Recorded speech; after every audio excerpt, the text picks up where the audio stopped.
दोस्तों नमस्कार।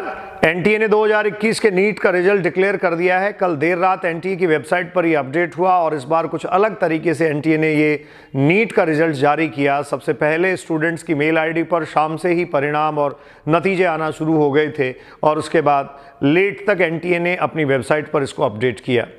बहुत सारे स्टूडेंट्स रिजल्ट आने के बाद अब इस परेशानी में हैं, उनमें ये कन्फ्यूजन है कि किस ऑल इंडिया रैंक तक उनको कॉलेज मिलेगा, कहाँ तक वो गवर्नमेंट एमबीबीएस सीट जो है वो ऑक्यूपाई कर पाएंगे।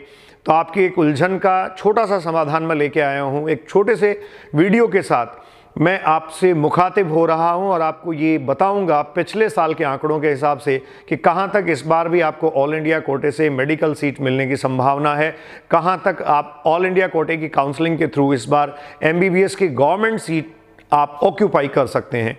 विशेष तौर पर आप इस बात का ध्यान रखें, हम यहाँ सिर्फ गवर्नमेंट कोटे की सीट्स की बात कर रहे हैं। पेमेंट सीट्स को मैं यहाँ डिस्कस नहीं कर रहा हूँ, प्राइवेट सीट्स को डिस्कस नहीं कर रहा हूँ, प्राइवेट मेडिकल कॉलेजेज और डीम्ड यूनिवर्सिटीज़ के बारे में हम कोई बात यहाँ नहीं कर रहे हैं। सिर्फ ऑल इंडिया कोटे की जो काउंसलिंग है उस काउंसलिंग के थ्रू स्टूडेंट्स आप कहाँ तक गवर्नमेंट सीट ऑक्यूपाई कर सकते हैं। तो देखिए, पिछले साल का कुछ डेटा मेरे पास है। स्टूडेंट्स जो क्लोजिंग रैंक ऑल इंडिया है उसको मैं सबसे पहले ले रहा हूँ 2020 में, 2020 में। सबसे पहले आपको ये बताता चलूँ मैं क्लोजिंग रैंक क्या रही थी। तो जनरल कैटेगरी के स्टूडेंट्स के लिए 15,564 15,564 नंबर पर एम्स जम्मू क्लोजिंग रैंक था। जनरल कैटेगरी के स्टूडेंट्स के लिए मैं बात कर रहा हूं। उसके बाद स्टूडेंट्स ईडब्ल्यूएस की अगर आप बात करें तो 16,140 ये एम्स कल्याणी था। ओबीसी के कैंडिडेट्स के लिए 16,124 क्लोजिंग रैंक था गुवाहाटी में। एससी के लिए 82,623 एम्स मंगलागिरी क्लोजिंग रैंक था और एसटी के कैंडिडेट्स के लिए 1,02,85 ये एम्स गुवाहाटी में क्लोजिंग रैंक था। तो ये स्टूडेंट्स कुछ क्लोजिंग रैंक्स लास्ट टाइम रही हैं।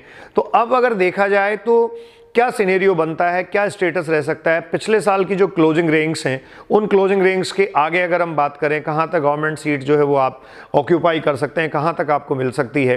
तो इस बार मेरा अपना बेसिक प्रेडिक्शन है, सारे सीट मैट्रिक्स को एनालाइज करने के बाद, इस बार नंबर ऑफ सीट्स बढ़ने के बाद और इस बार के जो मेडिकल कॉलेजेज हैं उन मेडिकल कॉलेजेज के स्टेटस को देखने के बाद, देखिए एक वीडियो मैंने पहले भी आपके साथ साझा किया था जिसमें मैंने कहा था कि रिजर्वेशन जो ऑल इंडिया कोटी में ओबीसी का इस बार 27% हो गया है, उसके होने के कारण ओबीसी का पार्टिसिपेशन कुछ हद तक बढ़ने वाला है।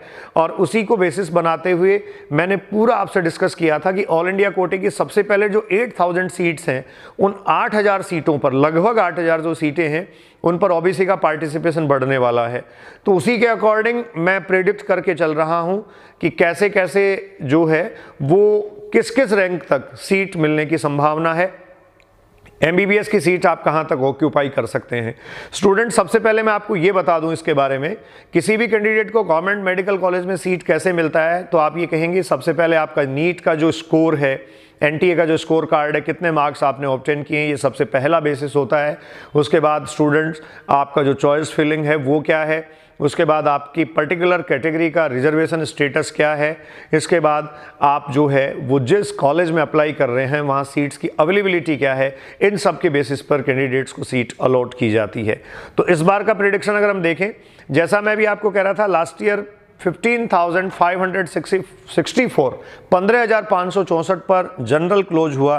तो इस बार मैं जहां तक समझता हूं जनरल के क्लोज होने की पॉसिबिलिटी करीब 1,000 रैंक हम आगे तक मान के चलें तो ये 16,500 तक मुझे लगता है कि ऑल इंडिया कोटे में जो कैंडिडेट आते हैं उनको सीट मिल सकती है। स्टूडेंट्स, मैं फिर से रिपीट कर रहा हूं, 16,500 तक ऑल इंडिया रैंक अगर जनरल की कैंडिडेट की है तो उसको सीट मिलने की संभावना है, उसको सीट मिलने की पॉसिबिलिटी है।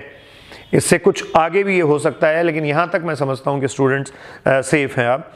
आप ईडब्ल्यूएस की बात कर रहे थे, उसमें 16,140 पे लास्ट टाइम क्लोज हुआ है और अब मुझे ये लगता है ये 17,500 तक क्लोज होगा, क्योंकि आपको याद रहे कि ईडब्ल्यूएस जो है उसका भी 10% रिजर्वेशन है थ्रू आउट ऑल इंडिया कोटे की जो सीट्स हैं, 15% जो सीट्स हैं उन पर 10% रिजर्वेशन उसका है, इसलिए वहाँ जो क्लोजिंग रैंक है स्टूडेंट्स वो हो सकती है 17,500 से भी कहीं ऊपर तक जाके। तो ओबीसी कैटेगरी की बात करते हैं। इस ओबीसी को लेके बच्चों को बड़ा असमंजस रहता है और सबसे ज़्यादा डेंसिटी मैं जहाँ तक समझता हूँ यही है। लास्ट टाइम 16,124 पर ये क्लोज हुआ है, 16,124 पर क्लोज हुआ है। और स्टूडेंट्स इस बार मुझे लगता है कि 18,000 और मोर देन 18,500 के आसपास तक स्टूडेंट्स आप जो है वो गवर्नमेंट सीट ऑक्यूपाई कर सकते हैं।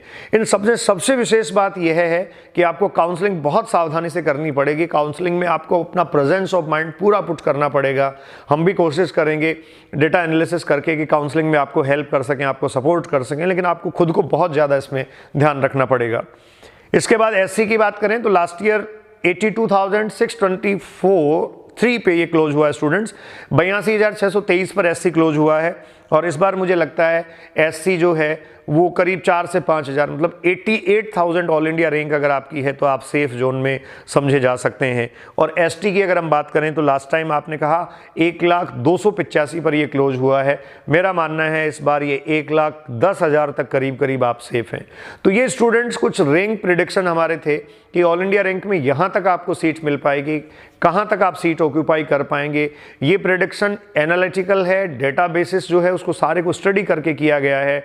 और मैं जहाँ तक समझता हूँ अब तक हमने जितनी बातें करी हैं सारी फैक्ट बेस्ड हैं। आप तक जानकारी पहुँचाना हमारा प्राइम मोटिव है, लेकिन वो जानकारी ऑथेंटिक हो, उसकी ऑथेंटिसिटी हो और आपको किसी भी परेशानी में वो नहीं डाले, ये हमारी सबसे पहली प्रायोरिटी है। मैं सबसे ऊपर इस चीज़ को रखता हूँ। आप लोगों का बहुत प्यार मिल रहा है, आप लोगों ने बहुत प्रमोट किया है मेरे चैनल को भी, बहुत रेस्पॉन्स अच्छा आपका मिल रहा है। अगर आपको लग रहा है कि मैं ठीक तरीके से इन्फॉर्मेशन आप तक पहुंचा पा रहा हूं तो आप मेरे चैनल को सब्सक्राइब करिए, वीडियोज़ को शेयर करिए। और इसी तरीके से अब मैं कंटिन्यूसली जब तक नीट की काउंसलिंग कंप्लीट नहीं हो जाती कुछ वीडियोज़ के साथ आपसे मिलता रहूँगा, आपसे मुखातिब होता रहूँगा। एक विशेष तौर पर वीडियो राजस्थान के स्टूडेंट्स के लिए भी मैं लेके आ रहा हूँ, जिसमें अगले 1-2 दिन में ही आपको ये बता दिया जाएगा कि राजस्थान में लास्ट क्लोजिंग रैंक क्या रही थी और अब राजस्थान में पॉसिबिलिटी क्या है। क्योंकि मैं खुद राजस्थान से हूँ, राजस्थान के सीकर में सीएलसी कोचिंग इंस्टीट्यूट में मैं बॉटनी में फैकल्टी हूँ, तो मेरे आसपास काफ़ी सारे स्टूडेंट्स जो सीकर के हैं और इसके अलावा राजस्थान के अलग अलग इलाकों से हैं, वो जुड़े रहते हैं और वो पूछते रहते हैं। तो उनकी परेशानियों का समाधान करना भी बहुत ज़्यादा ज़रूरी है। एक और बात स्टूडेंट्स मैं आपको कह दूँ, नीट का रिजल्ट आ गया है। अब आपका रिजल्ट कुछ भी रहा हो, एक रिजल्ट सिर्फ आपकी पूरे जीवन को डिसाइड नहीं करता। हाँ, ये ठीक बात है कि आपका पॉजिटिव रिजल्ट आपके कैरियर को एक ओरिएंटेशन देता है, लेकिन वो बच्चे जो मार्जिन पर रह गए हैं या काफ़ी पीछे रह गए हैं वो फिर से अपनी तैयारी शुरू कर दें। यह रिजल्ट आपकी ज़िंदगी डिसाइड नहीं करता। आप में कितनी विल पावर है, आप कितने सकारात्मक हैं, कितने पॉजिटिव हैं, कितने हिम्मत वाले हैं, ये सब बातें आपकी ज़िंदगी डिसाइड करेंगी। तो फिर से एक बार लग जाएं। आप में अगर जिद है, जुनून है, जोश है तो निश्चित तौर पर आप सफलता के हकदार होंगे। मैं MM बलडोदिया अभिव्यक्ति चैनल के माध्यम से आपसे मुखातिब हो रहा था। मेरे साथ जुड़े रहिए। नीट काउंसलिंग के अपडेट्स को लेकर कंप्लीट नीट काउंसलिंग तक मैं आपके साथ जुड़ा रहूँगा। बहुत बहुत धन्यवाद। नमस्कार।